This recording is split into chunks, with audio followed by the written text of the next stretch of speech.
morning, Starshine. The earth says hello, you sparkle up above, shining down below. Great song. I listened to it when I was like 3 years old. Bitcoin. Good morning, Starshine. I think I might be getting our breakout. Our shorter term periods have, in fact, sufficiently compressed. I'm very interested in seeing just, well, how much further we can get them to compress. Though, to be honest, that is a bit irrelevant in information, because, you know, once you're below the 0.4 value, everything's essentially the same. Unless, of course, you go below the 0 value. That's where the real party begins. Actually, I'm pretty sure there's, like, another value we can throw in there that I just, like, have turned off. Hold on. No, it's, like, between 0 and 0.4. That's your super compressed area.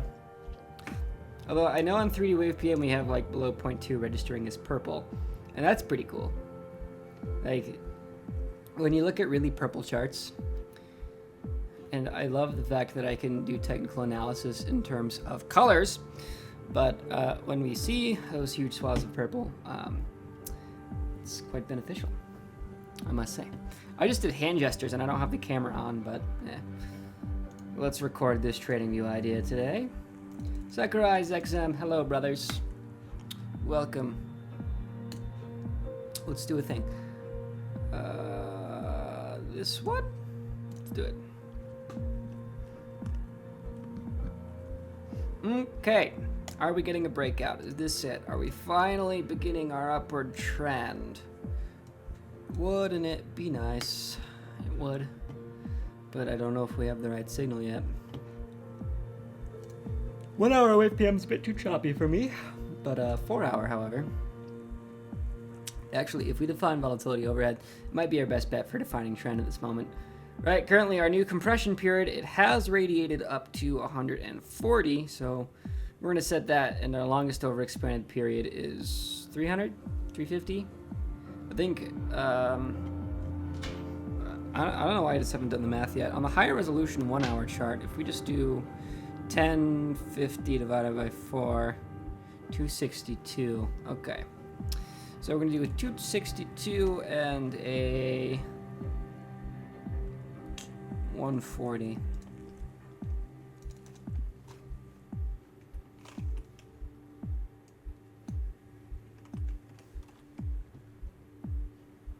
Okay.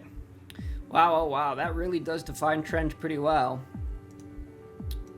Okay, so it is hard for price to expand above this beautiful pivot right here, right? Because that would cause the re-expansion of volatility overhead, and it is very difficult to re-expand periods that are in a state of compression from above a 0.9 value. And it sounds like a lot of mumbo jumbo, but let's just make it really obvious what I'm trying to say here. We're just gonna have, say, for instance, the 100 period visible here, so you guys can understand, okay? Okay, so we load up regular wave PM. Every time we dip into the red, we will go below the 0.7 before we return to above the 0.9 red. Let's just try that again with just colors. Right, this is blue, this is teal, this is red, okay? If we are in the red, it must go back down to the blue before it can go back up to the red. And this is around 95% accurate. If I could just bet on what this indicator is going to do, I'm going to probably make more money than actually trying to trade off price action. Point being, load, my brother, right? So we're above here, we go below the 0.7 value, right? And let's just do this a few more times. Nice. We go below the 0.7 value before we can start going back up again. We go below the 0.7 value before we can start going back up again. And this happens again and again and again to prove the market truly is cyclical. Now, what's fun about this is it's correct for literally every period you could think of, right? And that's kind of what the 3D Wave PM is doing. Right? It's very difficult to re-expand periods in a state of compression. So when we are seeing values, say this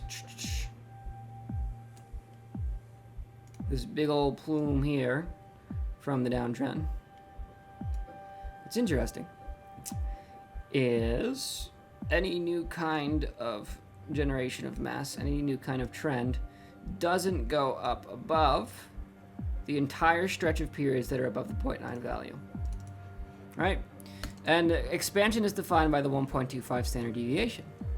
So that means if we look at which period has the longest period, or rather the shortest period above a 0.7 value, we can define by using the 1.25 standard deviation which periods are compressing around price and which periods would require an unrealistic amount of force to begin their expansion again, right? Think about this.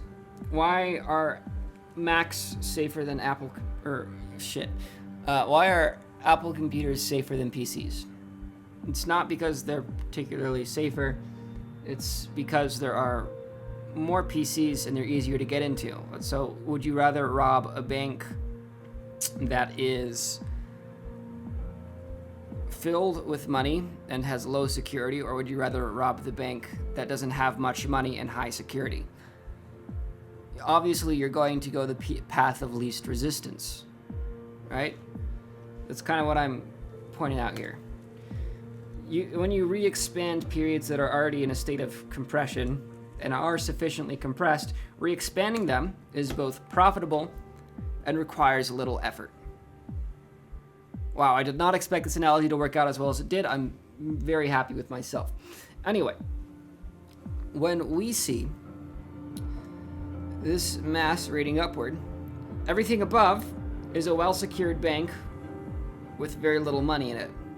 And everything below this pivot is a poorly secured bank with lots of money. So we get the expansion of all these periods down here. There is trend as defined by these periods because it is easy to make money down there and it doesn't require all that much force.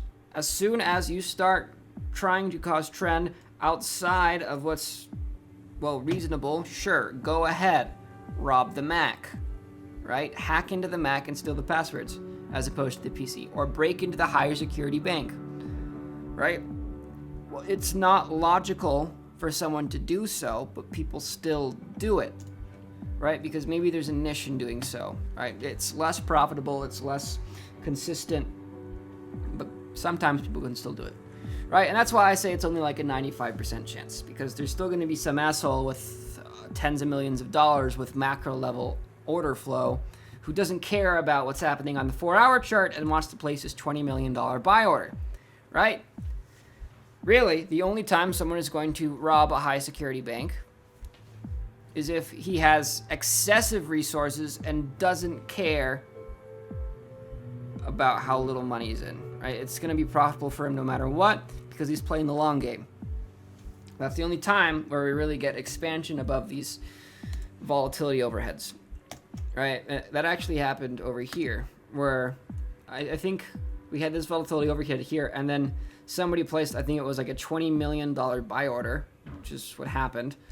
And they pushed price up because, well, they're not playing on the 4-hour. They're playing on the weekly. Right? If you go to the weekly chart, and we got to switch tickers. Nice. And we got to switch this back to the 200. Taking my time. 200. Nice. 200 period. Okay.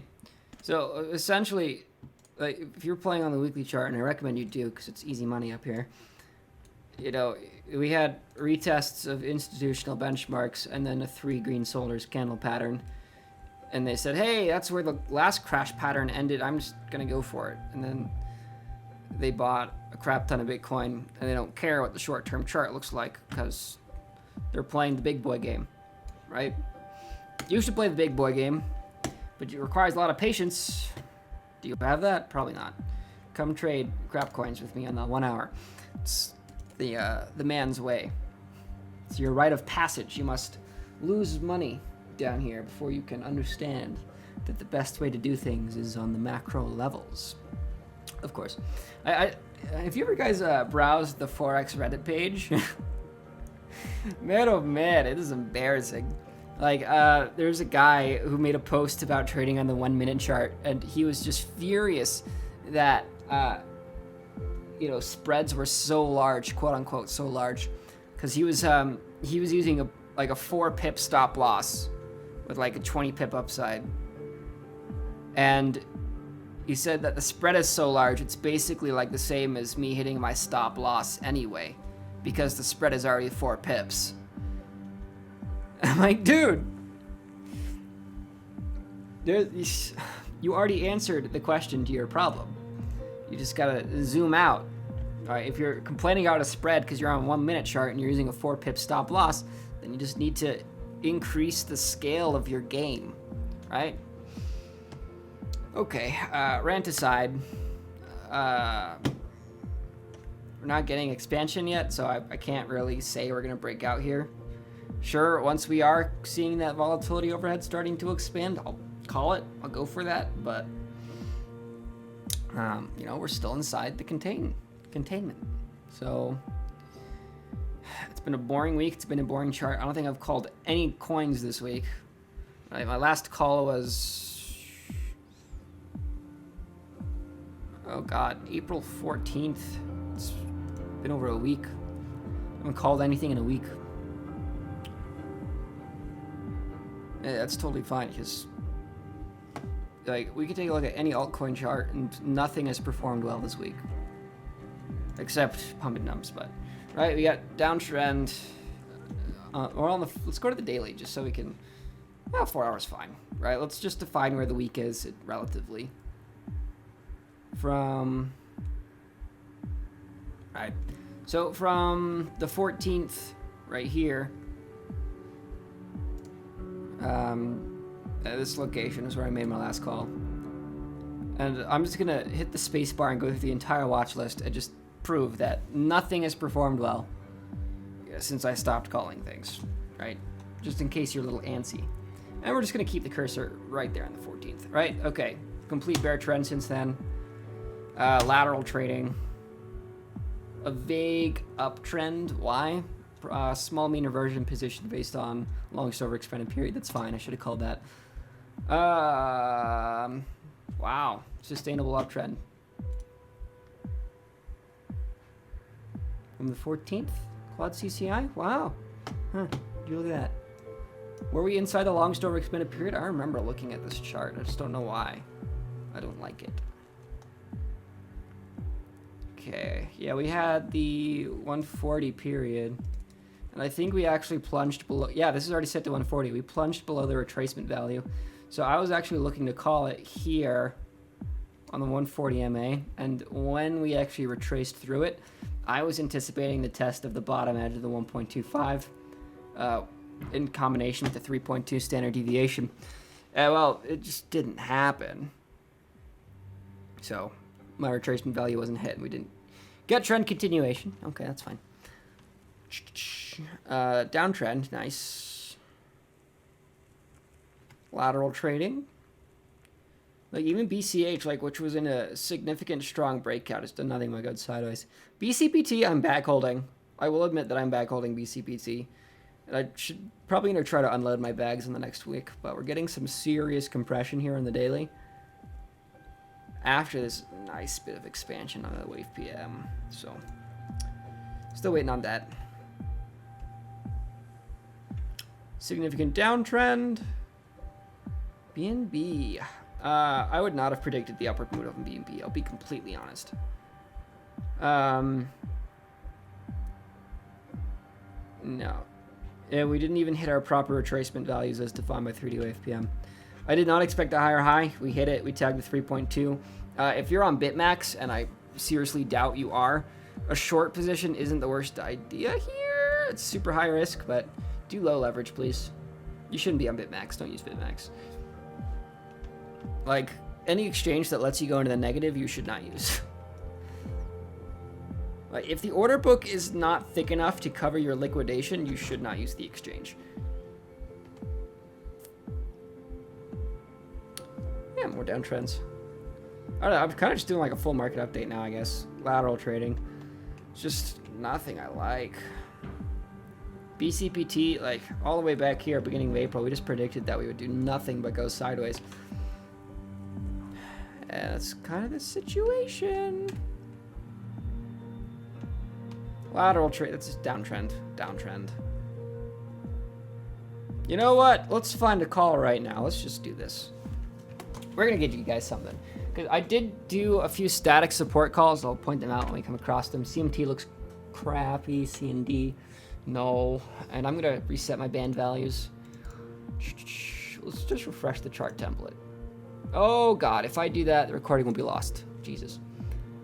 Fine. I should probably save it as an actual template, but we'll get around to it. Because like these templates listed here, those are actually really old. I don't feel like sorting through them. Where I set the style? It's gonna make my bands visible. Nice. Okay.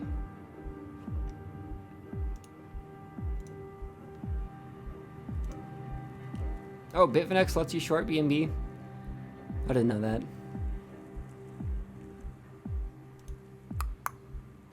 They're very aggressive about their liquidation policy if you're from the US, so I'm gonna stay away from Bitfinex. Unless, of course, you have like $1 million, then they'll let you do it. I'd say greedy bastards, but I do appreciate their the industry. DGD's doing a thing. Why? I don't know. Okay, you wanna trade this? Unlike the 15-minute chart.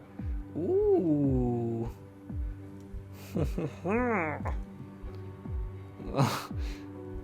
Oh my God, if we can actually define like the proper retracement value on this bad boy, that's gonna be insane. The question is, how do we do it? Right, this is super volatile and we want to find the swing low, and that's a 17-18% upside at the minimum. So how do we imply trend continuation, and is the parabola already broken?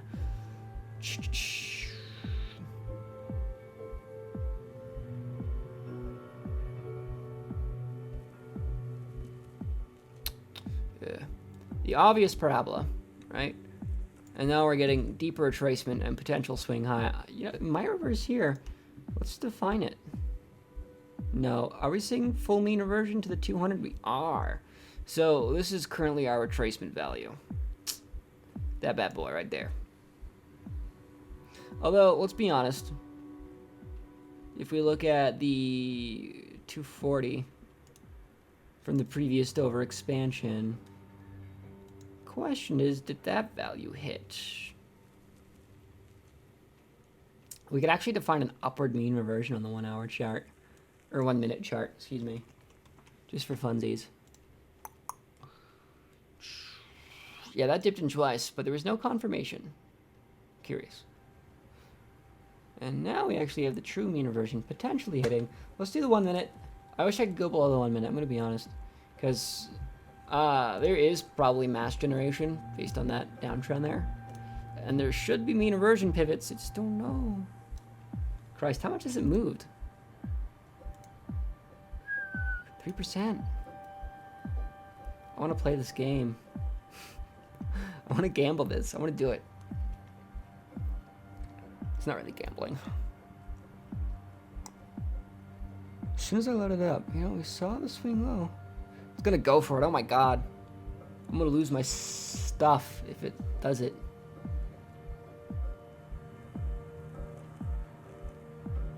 Okay, these trends are actually really clean.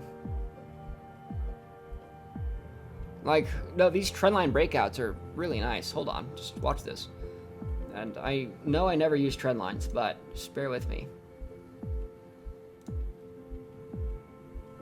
Kind of want to play this, guys. Like, the risk is pretty small.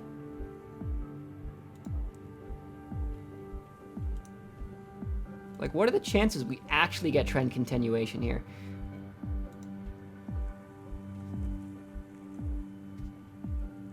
Right, because each time one of these trend lines is broken, it's significant upside.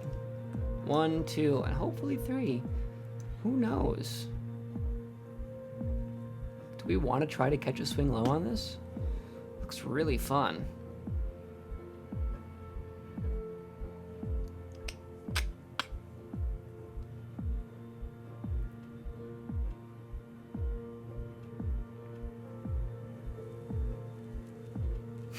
I don't really have any stats that legitimately make this a positive chart. Everybody's looking at the information I just drew, and that makes me not want to trade it.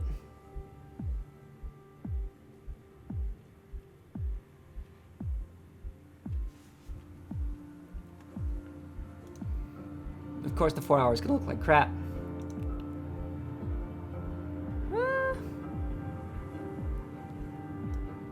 It's really not good to buy into Moon Lambos, guys.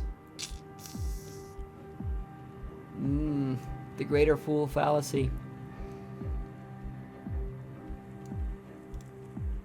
I don't know. If you actually wanted to do this, I guess I could define pivots. Hold on.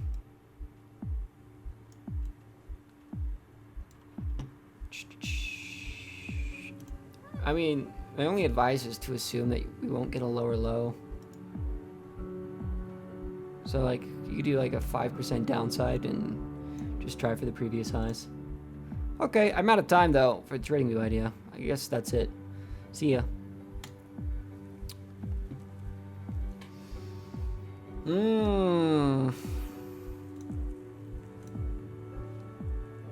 How we doing?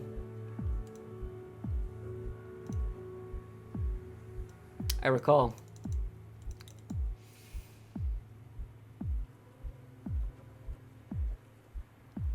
Marius says, hello, my first time on your stream. Welcome. This is now the time to get in your altcoin questions. Kirby's got a chart for me. It's just the weekly. Oh my god, are we touching the weekly 50 yet? Woo! Like, I really haven't checked like where the weekly 50 is in a second. Let's think about this.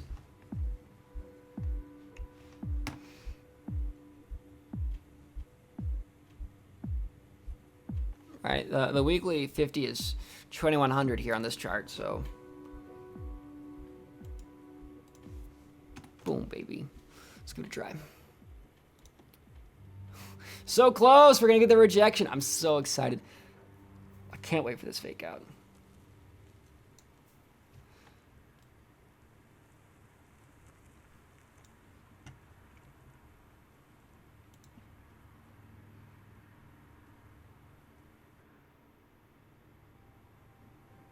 I really want to see us pop up, test that value, and then reject. It's the way I want this to happen, right? And then we can actually define, what did I say, 262 down here?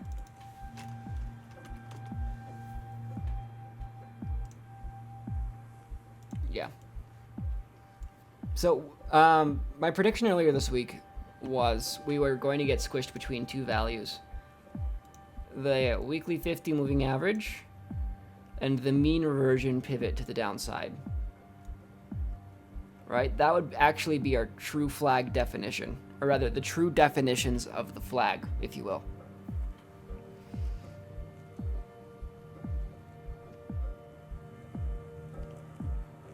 I really want to short that. My liquidation price is all the way over here, so we'll see what happens. If anybody wants to spite me and pump the market $3,000, go ahead. I would not mind.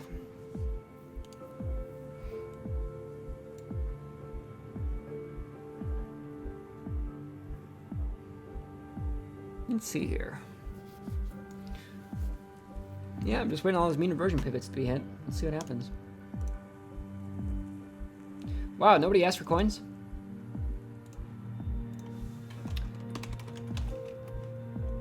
I need to look at Nano and Litecoin.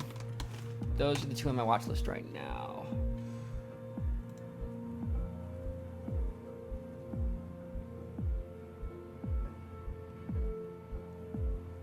It's such a nice channel. Oh my god.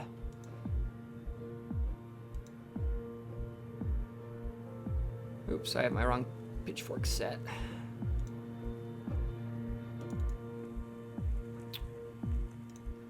Shift. Beautiful. Shift pitchfork. You know, I am partial to pitchforks. They do seem very consistent. Although you do need to adjust for volatility pops, and it does help with the efficacy. Is that correct? Efficacy? Okay. Anyway. Yeah, I have a fun idea. Let's try this. Can I make a trend line and then set an alarm on the trend line? Right, I want my alarm to trigger if we enter that. Let's see if I can do this. Actually, I don't know if I can do it, but we're gonna try. Okay, we want nano BTC crossing. I don't think I can do it on actual drawings, can I?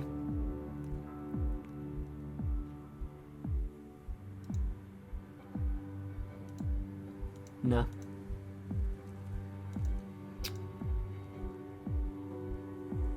Oh wait, what's this channel thing?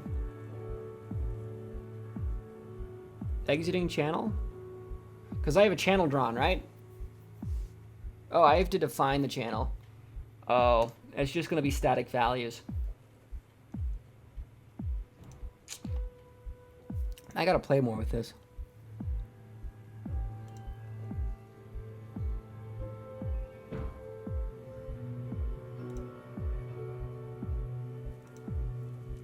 What if we did like moving down? Oh, that's cool. So we could actually like set a volatility pop. Well, then you could just do a crossing of a standard deviation on a band, and that would just be more efficient anyway. And then percent moves are like, can you define the timeline of percent moves? You can. That's kind of cool, but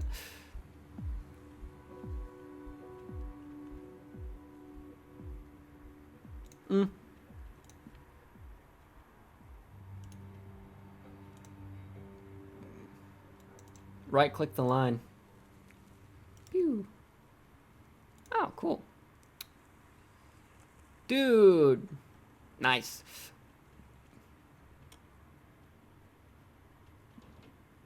That's really cool. Thank you. I would have figured that out. Totally. Create. Hold on. I can actually like figure out a good period on the CCI to do this. Like, you know, I usually rush these kinds of charts. Hey, if I hit the trash button, will it save my alert? It will. It won't. Okay, noted. And that probably means I have to update my chart template for it to save. Huh. Anyway. Let's find a good CCI period to use on this. We want to find the ideal period for this particular channel that best identifies trend. So we'll try 24 first. Nope, too reactive. Let's try 35. Okay. Yeah, there's no problem with doing this, guys. I really recommend this. Like, just adjusting your period lengths to get the best extremes. 45. Because you want to find the best confluence between lag and reactivity.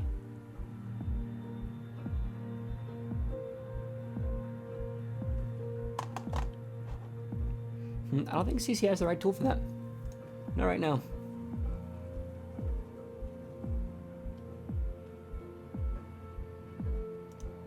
We could use extreme values. No. I'm just going to set a static price alert.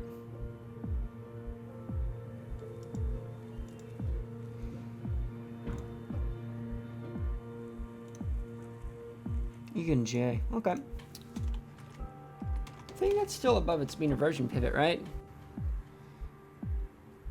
I already have an alert set for E and J apparently.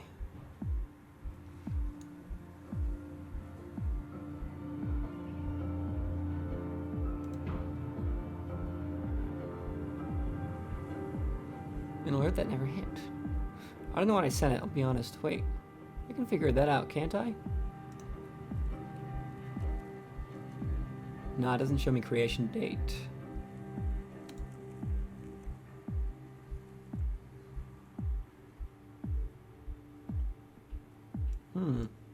Looks a little goofy, but we'll figure it out.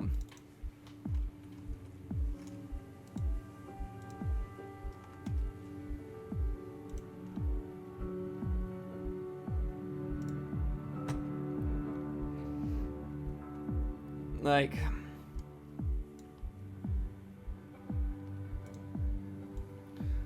just seeing a lot of lateral trading compression happening right now. We had this huge move, and wow, like we have all this mass from over here, and I need to go to a higher time frame to figure out what its actual compression is. Okay, that was much easier than I anticipated. Okay, no. Right, I remember this now. Right, trend is still technically defined because it's the 250 period.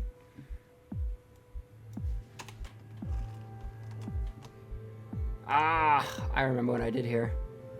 Okay, yes, now I know why this alert's set. It's because we're expecting retracement, and wait, 250 is right? Yeah, 250. Yeah, I want to see a retracement on this value here to try to catch a trend re-entry.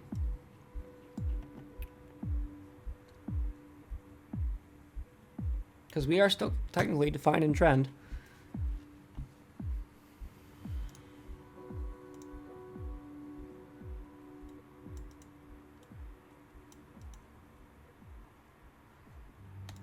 Okay, fine, I'll do the SPX for you. Except I'm gonna use my ticker.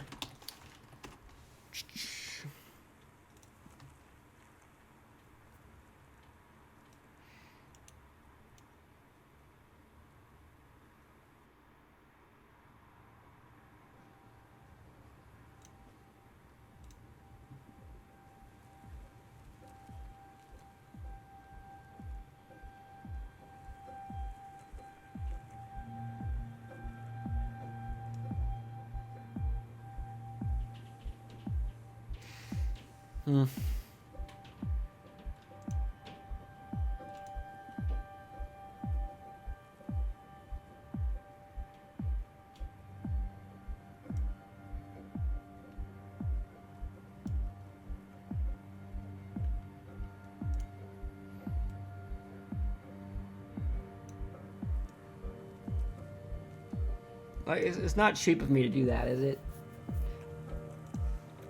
It's just... Okay, we can play this the macro way. We can... Let's do the band tag method.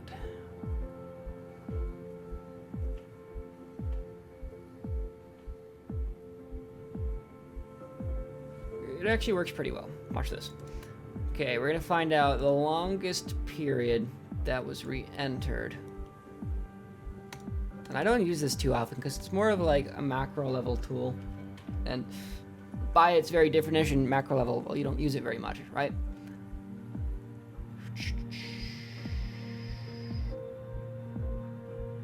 We're gonna have to manually adjust this value. 120.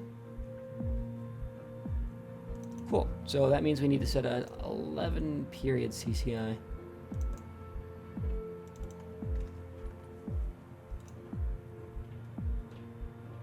Okay. Just so we can visualize this.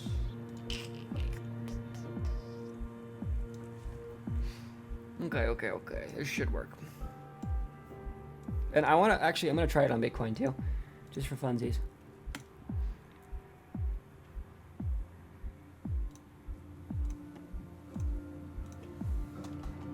Okay, what's this called? BLX.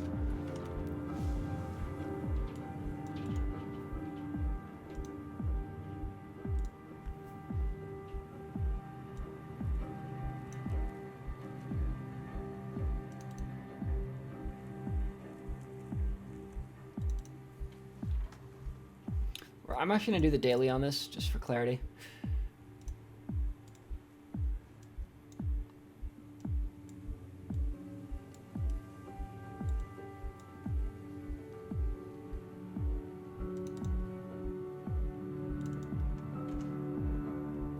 I'm going to guess 175.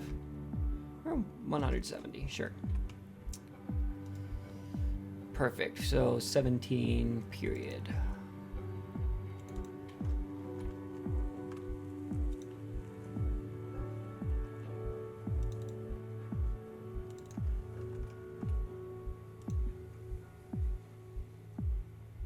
Okay, so we would have gotten our Bitcoin short entry assuming the crash pattern right here.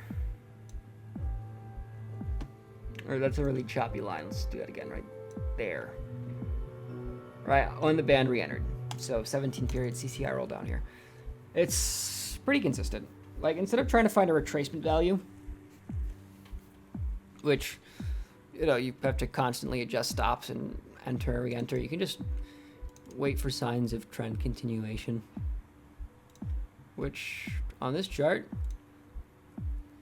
happened to be this 11 period band.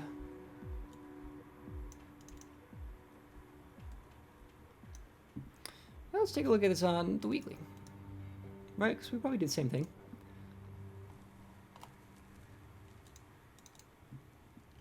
Where we have, we just need to find our longest retracement value. Ooh, a paint just arrived. That's good. Okay, so we need to look at, it's going to do some guesswork here. 300. Too long. 400. It's actually going to be 440. I just realized I just had to multiply it by 4. So it makes this just 44 period band. Let's give it a try. Nice.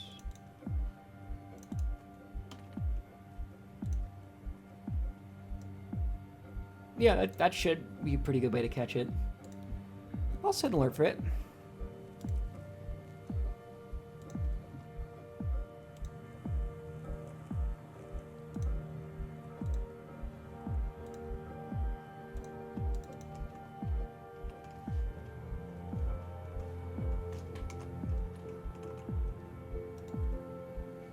Cool.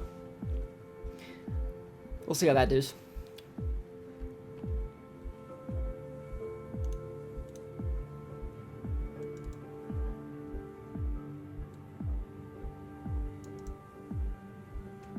Okay. Well, this was fun. I think that's all I'm going to have to do for today, folks. You have a beautiful rest of your day. Like and subscribe.